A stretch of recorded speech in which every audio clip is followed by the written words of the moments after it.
Салам достор, бүгін бір малина боюнча видео тартып коеюн деп чечтим. Бул жерде палана сорту. Ал эми бул жерде болсо полька сорту да. Аралаш болуп эгилип кетти менде. Себеби былтыр өспөй калган да, ошого комплект кылганда биринин жанына бири отургузулуп кыска сортунда болуп кетти. Наглядный пример мындай да. Бул палана сорту тик өсөткөн дагы шпалеранын деле кереги жок окшойт. Мунун сабактары жоон болот экен. Ал эми полька болсо жапсы өсөткөн дагы жанагы жаан чачын болгондо мөмөлөр жерге түшүп калат экен. Анан дагы бир айырмасы мөмөсү польканыкы бир аз дандуураак, мындай нежный деп коебу, жумшак болуп. Ал эми палана болсо каттуураак, бирок кисло-сладкий болот экен да. Мен байкаган айырмам.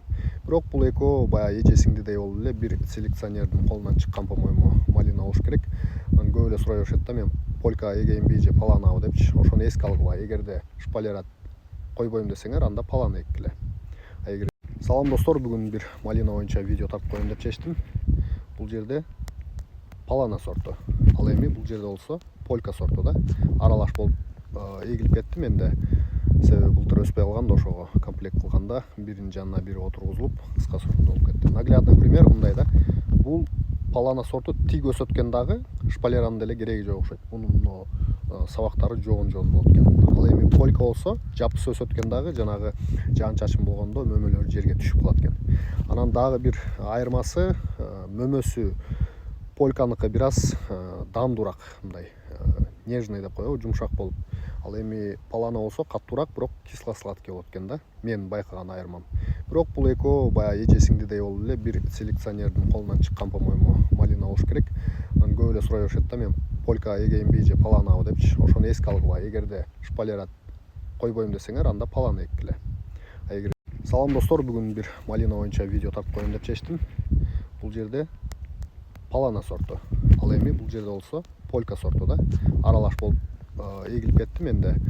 Себеби былтыр өспөй калган да, ошого комплект кылганда биринин жанына бири отургузулуп кыска сортунда болуп кетти. Наглядный пример мындай да. Бул палана сорту тик өсөткөн дагы шпалеранын деле кереги жок окшойт. Мунун сабактары жоон болот экен. Ал эми полька болсо жапсы өсөткөн дагы жанагы жаан чачын болгондо мөмөлөр жерге түшүп калат экен. Анан дагы бир айырмасы мөмөсү польканыкы бир аз дандуураак, мындай нежный деп коебу, жумшак болуп. Ал эми палана болсо каттуураак, бирок кисло-сладкий болот экен да. Мен байкаган айырмам. Бирок бул экөө баягы эжесиңдидей болуп эле бир селекционердин колунан чыккан, по-моему, малина болуш керек.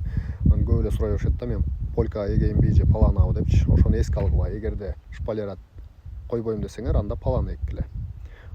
Салам достор, бүгүн бир малина боюнча видео тартып коеюн деп